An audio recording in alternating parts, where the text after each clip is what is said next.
This song is called Imagine a Song.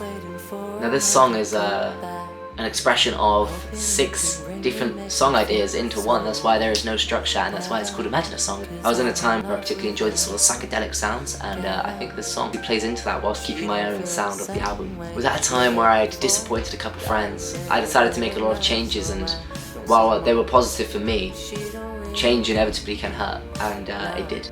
I think Imagine a Song is one of these songs that I hadn't touched for about 2.5 years now, and then I re-sang it not too long ago whilst getting it mixed, which is a very strange thing to do.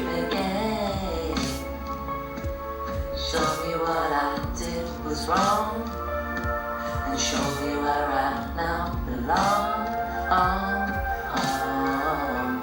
I think it's really important to do that with a project, is revisit it when it's not so fresh, and maybe especially if it's got an emotional attachment, not so raw. A saxophone solo. So as a second generation saxophone player from my dad, who runs the Blowout Saxophone School in Bath, and my brother, who is whilst on Spotify with hundreds of thousands of monthly listeners and millions of streams, a bit of pressure playing saxophone sometimes, especially to do it well, and the saxophone solo in this song is one of my proudest. I think it just came off of this lovely elegance, and it fit the song so well, and it came right at the right time, and it was when I learned the lesson of putting your emotion through the saxophone and trying to play it like you're trying to play something through it rather than just treating it like an object. It's a tool to navigate this feeling, and I use that.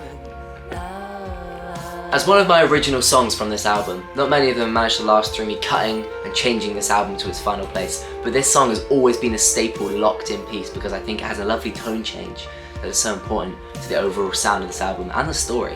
And it really pushes that message of just being vulnerable for your creativity. Pushing those emotions and letting your message go through is completely okay, especially from a boy's point of view. It's so okay to be vocal, and this was my way of doing it through a song. Imagine a Song. Now Imagine a Song has a very simple cover. I didn't want to overcomplicate it. There's so many different ideas and so many different parts of the song. I didn't want to put every single little detail, because the whole gist of it is I had an upset friend and I was waiting for another call back. I always imagine myself calling them on an old phone, even though I use an iPhone. I didn't want to just draw a big iPhone in the middle. I just didn't think it held the same weight. My mum and dad have one of these phones in the saxophone school. I always loved using them for props and films, so I thought, hell yeah.